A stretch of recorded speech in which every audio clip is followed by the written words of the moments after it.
KGF chapter 2 ने पिछले साल चारों तरफ तहलका मचा रखा था। 14 अप्रैल 2022 को रिलीज हुई इस मूवी ने वर्ल्ड वाइड 1230 करोड़ की कमाई की थी और अभी भी बॉक्स ऑफिस पर गदर कहीं ना कहीं काट ही रही है। हर कोई इस मूवी का इतना दीवाना हो चुका है कि उससे केजीएफ चैप्टर 3 का इंतजार नहीं हो रहा है। और वैसे भी जाहिर है कि जब वो पर्दे पर आएगी उसका भी ऐसा ही हाल होगा। और खैर, अब आते हैं मुद्दे पर। आपने ये मूवी देखी? एक्शन ड्रामा कूट कूट कर भरा हुआ है ना, गाने भी बढ़िया हैं। एक्साइटमेंट में आपने मूवी अपने दोस्तों यारों को हॉल में देखने के लिए भी कहा होगा, लेकिन क्या आपने उस मूवी की गलतियों को देखा जिन पर डायरेक्टर्स ने भी गौर नहीं किया? अगर नहीं तो चलिए हम आपको बताते हैं। रॉकेट लॉन्चर का गोला हुआ गायब। रॉकी जब इनायत खलील से केजीएफ मिलने पहुंचता है तो वो अधीरा से पहले अपना बदला लेकर जाता है। खाई के एक तरफ रॉकी अपनी टीम के साथ नजर आता है तो दूसरी तरफ अधीरा अपने साथियों के साथ। पहले तो अधीरा समेत सभी साथी रॉकी को देखकर हंसने लगते हैं, फिर बंदूक तान कर खड़े हो जाते हैं। एक तो रॉकेट लॉन्चर लेकर दिखाई देता है जो रॉकी के ट्रक को उड़ा देता है, लेकिन जब लॉन्चर से रॉकेट निकलता है तो उसके पीछे से आग की लपटें देखने को मिलती हैं, लेकिन उस गुंडे के आसपास खड़े लोगों को रत्ती भर फर्क नहीं पड़ता, जबकि रॉकेट लॉन्चर से निकली आग उनके चेहरे तक जाती है। ऐसे में लगता है कि वो व्यक्ति लोहा का बना है जिस पर आग का कोई असर नहीं होता।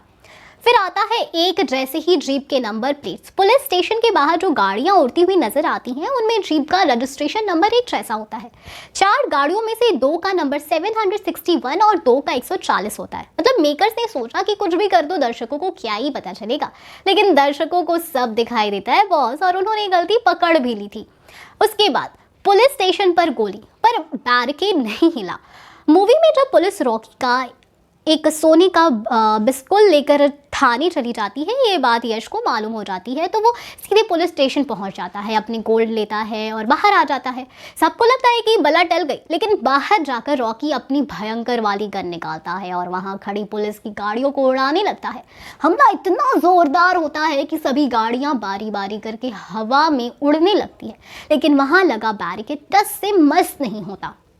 लड़ाई झगड़े में बदल गया गुंडा। केजीएफ चैप्टर 2 में एक सीन आता है जब टीवी में राजेंद्र देसाई के मौत की खबर आती है और रीमा बिना यश को बताए अपने पिता से मिलने के लिए जाने लगती है। तभी उसे जॉन रास्ते से किडनैप कर लेता है। फिर ये बात रॉकी को मालूम चलती है। वो अपनी बुलेट प्रूफ कार से सीधा रीमा को बचाने निकल पड़ता है। रास्ते में लाख एक्शन होने के बाद जॉन अधीरा के अड्डे पर पहुंचता है। रॉकी भी वहां लड़ते भिड़ते एंटर कर ही जाता है, लेकिन उससे जॉन के कई साथी उस पर अटैक करते हैं। इस बीच आपने देखा होगा कि वो एक कलरफुल ड्रेस पहने गुंडों पर डंडा से हमला करता है, लेकिन गिरता है ब्लैक स्टूडेंट बूटेड आदमी। वो कलरफुल शर्ट वाला बंदा दूर दूर तक उन बाइकों वाले में नजर नहीं आया, लेकिन जब रॉकी को मारना होता है तो वो स्क्रीन पर अचानक से प्रकट हो जाता है। खैर, अब जिस तरह से रॉकी ने मारा उसे तो बंदा और बाइक उड़ना चाहिए था, लेकिन उड़ता है टायर और टंकी। और सबसे बड़ी चीज़ और मिस्टेक ये कि केजीएफ चैप्टर 1 की शुरुआत में दिखाया जाता है कि देश की प्रधानमंत्री रॉकी के खिलाफ फैसला ले रही होती है। हालांकि उनका चेहरा नहीं दिखाया जाता और जब चैप्टर 2 रिलीज होता है तो उसमें बाकायदा रवीना टंडन को लाया जाता है, उनका चेहरा दिखाया जाता है। लेकिन पहले चैप्टर में जो महिला बैठकर कैबिनेट के सामने फैसला दे रही होती है उसका चेहरा कुछ और ही रहता है। मतलब कि मेकर्स ने उनका चेहरा दर्शकों से छिपा कर भी नहीं छिपाया, क्योंकि जब उसका आप चेहरा देखेंगे जूम करके स्क्रीन की ब्राइटनेस बढ़ा के तो पाएंगे कि वो रमिका सेन की जगह कोई और ही नजर आ रही है। अब जब केजीएफ 3 आ रही है तो जाहिर सी बात है कि ऑडियंस और भी सतर्क हो जाएगी इस तरह की गलतियां पकड़ने के लिए। तो मेकर्स को ऐसे सिली मिस्टेक्स नहीं करने चाहिए और उससे बचना चाहिए। बता दें कि केजीएफ के डायरेक्टर प्रशांत नील अभी प्रभास के साथ मिलकर सालार बनाने में व्यस्त है। इसके बाद वो जूनियर एनटीआर के साथ एक मूवी करेंगे। इसके बाद ही प्रशांत नील केजीएफ चैप्टर 3 पर काम शुरू करेंगे। सूत्रों ने यह भी बताया कि प्रभास के सालार और केजीएफ चैप्टर 2 के बीच भी लिंक हो सकता है। वहीं सालार में खुद यश भी नजर आ सकते हैं।